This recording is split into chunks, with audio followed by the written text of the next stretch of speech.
ತಮ್ಮ ಹೆಸರು ಸರ್? ವೀರೇಂದ್ರ ಗೌಡ ಅಂತ ಸರ್. ಯಾವ ಊರು ನಿಮ್ಮದು? ಪಲಾವ್ಗೆರೆ. ಯಾವ ತಾಲೂಕು ಬರ್ತದೆ? ಚಿತ್ರದುರ್ಗ ತಾಲೂಕು, ಚಿತ್ರದುರ್ಗ ಜಿಲ್ಲೆ. ಸರ್ ಯಾವ ತಳಿ ಸರ್ ಹಾಕಿರೋದು ನೀವು? ಸಫಲಲ್ಲಿ ಸರ್ಪಂಚ್ ಅಂತ. ಹಾಂ ಸರ್. ಸರ್ಪಂಚು ನಾವು ಹಾಕಿದ್ದು ಜೂನ್ 1 ಹಾಕಿದ್ವಿ. ಇವತ್ತಿಗೆ ಒಂದು 84 ದಿನ. ಯಾವುದೇ ಥರದಿಷ್ಟು ಮಳೆ ಬಂದ ಸಮೇತ ಏನು ರೋಗಪ್ಪಾಗ ಏನು ಬಿಡಲಿಲ್ಲ, ತಡ್ಕೊಂತು. ಗೆಡ್ಡೆನೂ ಚೆನ್ನಾಗಾಗಿದೆ.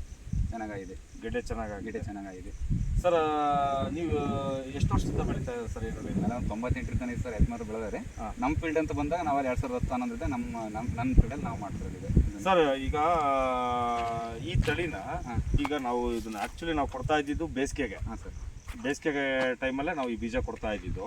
ಬಟ್ ಈ ಮುಂಗಾರಿಗೆ ಈ ಸಲ ಒಂದು ಸ್ವಲ್ಪ ಏನಂತಾರೆ ಇಂಟ್ರೊಡಕ್ಷನ್ ಮಾಡ್ಬೇಕಂತ ಹೇಳ್ಬಿಟ್ಟು ಸ್ವಲ್ಪ ಕೊಟ್ವಿ. ಬಟ್ ನೀವು ಇಷ್ಟು ವರ್ಷ ಮುಂಗಾರಲ್ಲಿ ಬೆಳೆದಂಥ ಬೆಳೆಗೂ ಇದಕ್ಕೂ ಏನು ವ್ಯತ್ಯಾಸ ಇದೆ? ನಾವು ಸರ್ ಆಲ್ಮೋಸ್ಟ್ 90% ಕಲಾಶ್ ಕಂಪ್ನಿನೇ ಯೂಸ್ ಮಾಡ್ತಿದ್ವಿ. ಈ ವರ್ಷ ನೋಡೋಣ ಅಂತ ಹಾಕಿದ್ವಿ ಸರ್. ಟಾಪ್ ಆಗಿದೆ ಸರ್. ಗೆಡ್ಡೆ ಮಾತ್ರ ಚೆನ್ನಾಗಿ ಬಂದಿದೆ. ಈಗ ರೈತರಿಗೆ ಗೊತ್ತಿರುತ್ತೆ ಏನೇ ಹೆಂಗೆ ಬೆಳೆ ಹೆಂಗೆ ಅಂತ ಹೇಳ್ಬಿಟ್ಟು ಅಂತ ಚೆನ್ನಾಗಿ ಬಂದಿದೆ. ಸುಮ್ಮನೆ ಇಸಿಲ್ ಹೇಳ್ತಾ ಇಲ್ಲ, ಚೆನ್ನಾಗಿ ಬಂದಿದೆ. ಆರಾಮಾಗಿ ನಾವು ಮುಂಗಾರಿಗೆ ಧಾರಾಳ ನಮ್ಮಂತ ರೈತರಿಗೆ ಕೊಡ್ಬೋದು. ಧಾರಾಳವಾಗಿ ಕೊಡ್ಬೋದು, ಏನು ತೊಂದರೆ ಇಲ್ಲ. ಧಾರಾಳವಾಗಿ ಕೊಡ್ಬೋದು.